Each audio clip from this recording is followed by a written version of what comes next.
Monday morning. Last week I talked about kind of the earthly form of marriage, but for a few moments this morning with you, I wanted to look at a passage of scripture that reflects our spiritual marriage with the Lord. He talks of Israel very often as his bride and uses that beautiful metaphor of husband and wife. And he uses it here in the book of Jeremiah, the prophet, in chapter 2. And he says, I remember the devotion of your youth, your love as a bride. How you followed me in the wilderness in a land not sown. Do you know I've learned there's a difference between a bride and a wife?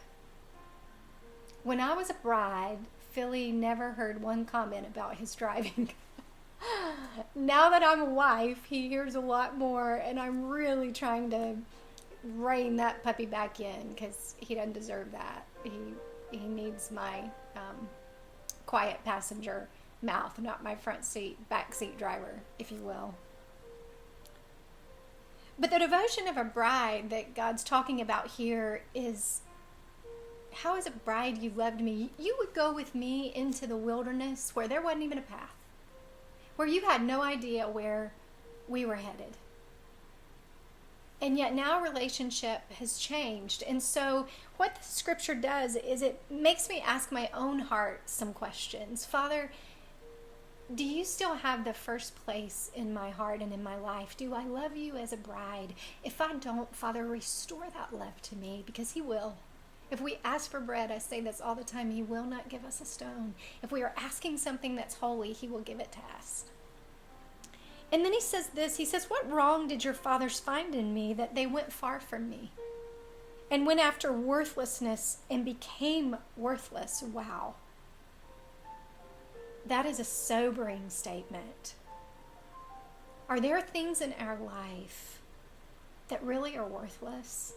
I remember Beth Moore saying one time that there was a television show she watched, and when she got through, she said, well, I am officially dumber.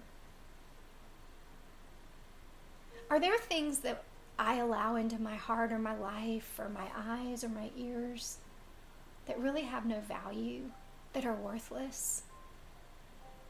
Because does that then potentially make me become worthless? They did not say, where is the Lord who brought us up from the land of Egypt and led us in the wilderness, in a land of deserts and pits, in a land of drought and deep darkness, in a land that none passes through, where no man dwells. He's saying, what, have they just forgotten? Do they not remember our track record, my track record with them? Do you know that is one of the best things I've learned to do in those moments when maybe I'm pulling away from the Lord, or my faith isn't what it should be, that I will remind myself of all the ways God has moved and operated in my life. And that just builds my faith and encourages my heart. And then he says in verse 11, has a nation changed its gods even though they are no gods? Has a nation offered up its worship to something that is not a God to be worshipped? Father, am I giving my heart, am I giving my affections to things that are not you? Because you are the only thing that deserves my whole heart and my full affection. My people have changed their glory for that which does not profit. Oh God, help us. For my people have committed two evils. Verse 13, they have forsaken me first, the fountain of living water. Remember, Jesus told the Samaritan woman, he said, if you drink of me, you'll never thirst again. I'm a well that will always satisfy. And here she was drinking from man after man after man. He said, you've forsaken me, the fountain of living water. And he said, second, you've hewed out cisterns for themselves, broken cisterns that cannot hold water. You have moved to self-sufficiency. And you know what? When we move to self-sufficiency, we settle for less every time. This ESV commentary says that there were 3 kinds of ways to get water. The best way was from a stream. The second way was to dig a well. And the third way was to have a cistern, because you were getting all the muck. The water was seeping through all the muck and all the mire to even get to you. Your self-sufficiency will sell you short every single time.